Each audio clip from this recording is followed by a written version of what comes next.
tingnan-tingnan nyo rin yung anak nyo pag masyadong malapit kung magbasa o lalo na kung may mga gadget. Pwede kasing parang nakadikit na, Dok, ano? Parang nakadikit na kasi masyadong sa games o kung ano man yung pinapanood nila, TikTok or whatever na so pwede din kasing maka-apekto sa grado ng mata. Astigmatism means, kung titingnan nyo kasi, di ba, hindi naman flat yung mata natin, di ba?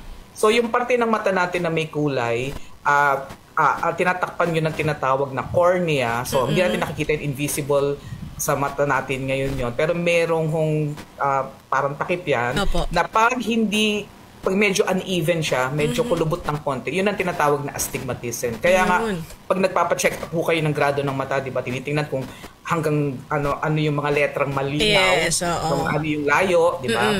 Tapos at the same time, merong pinapakita mga linya kasi tinitingnan kung pare-pareho ba ang itsura, pare-pareho bang dark sa'yo or merong mga parting mas maitim kaysa sa iba. Kasi nga, kung hindi pantay yun, astigmatic. So, kino-correct din naman yun.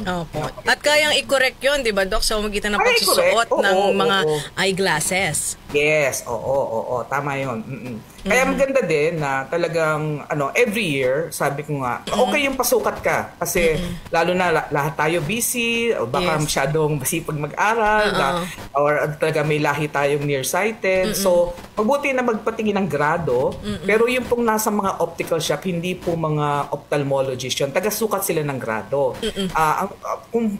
Lalo na kung may lahi ho kayo ng let's say may katarata o kaya or may lahi na talagang malabo ang mata o ibang mga sakit na tinatawag na glaucoma, which means tumataas yung pressure sa loob ng mata kaya pwedeng ikabulag. Kung may mga ganun ho sa pamilya ninyo, definitely magpa-check up po kayo maski once a year. Tapos kung may walang finding, maaari namang every year lang yan or every 2 years pa nga yung iba kung bata-bata pa. Pero kung meron, at least alam nyo na habang maaga kasi marami na pong na-discover mga gamot para dyan. Or mga ways na para pangalagaan ng hindi lumala. So, yun. May prevention, Doc, bago lumala. Prevention. Tama. May prevention yan. Oo. So, yun. Pero yun na nga, sana umpisahan habang maaga. Kung mag-uumpisan mag-eskwela yung anak, pwede nyo hong pa-check up na yan. No? Sa centers, alam ko meron din naman sa mga health center natin, merong mga nagsusukat ng mata din. Libre naman. Oo. Kasi kumisan, yun ang sabi natin, parang mahina ulo ng anak ko. Pero yung pala, kasi hindi niya makita talaga.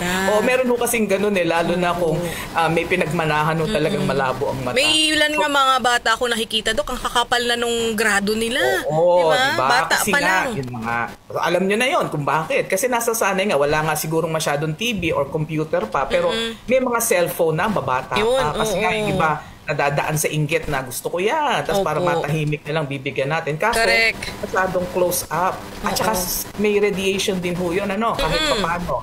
Oo, so nakaka-apekto ho yan ng mata. So dahan-dahan lang ho wag natin masyadong pagbigyan ang mga bata sa ganyan. Pero kung talagang kailangan, lalo sabihin nyo, kasi gusto ko malaman kung safe yung anak ko, kaya gusto ko for emergency lang naman. Well, okay lang yon, pero hindi natin siyempre alam kung anong ginagawa nila pag sila na mag-isa, di ba? So, i-control nyo ho. Kayo ho yung mag-control ng screen time, whether TV yan, or cellphone, or computer. Kayo ho yung mag-control.